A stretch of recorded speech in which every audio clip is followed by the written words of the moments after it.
Hi, my name is Larry Donahue. I've been a business, corporate, and IP attorney for the past 30 some odd years.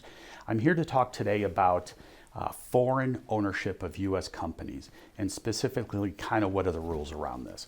I get a lot of calls from people all over the world that want to own U.S.-based companies, as well as folks in the U.S. wanting an investor or a friend or family member or something to have some ownership interest in a U.S. company.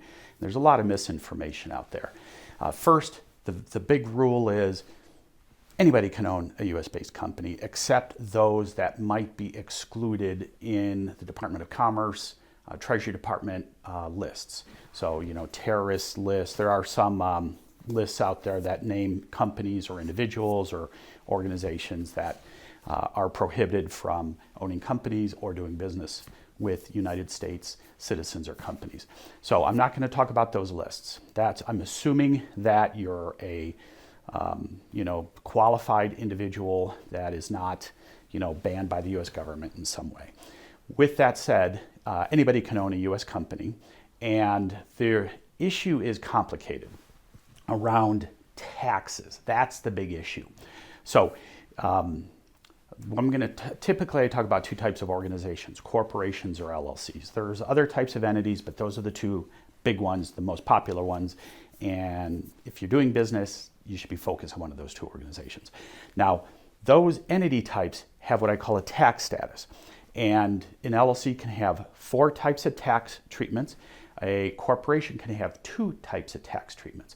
So if you think about corporations, typically people speak in terms of S Corp or C Corp. With LLCs, you also can have S Corps or C Corps, but you can also have disregarded entities with one owner, and you can be a foreign national in any country. Well, not any country. Back to the exclusion list. You need to look at those.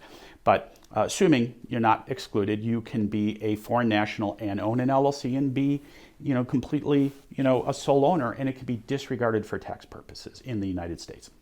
It can also be taxed as a partnership, and then back to S Corp and C Corp. So why am I talking about tax treatments?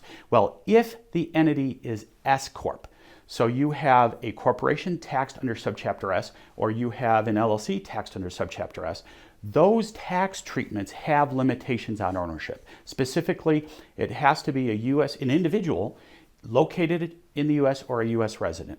So if it's a foreign national, you cannot own an entity that's an S Corp. Is it illegal? No. Does it violate tax rules? Yes. So it can get the company into trouble from a tax perspective, but that is it.